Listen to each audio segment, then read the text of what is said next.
વાહ મીરાલીબેન, હું એ તમારું મસ્ત પકોડા ને પાણીપુરી.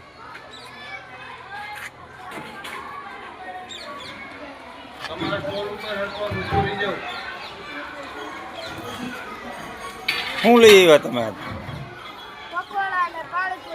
પકોડા ક્યાં દેખાડો જી પકોડા.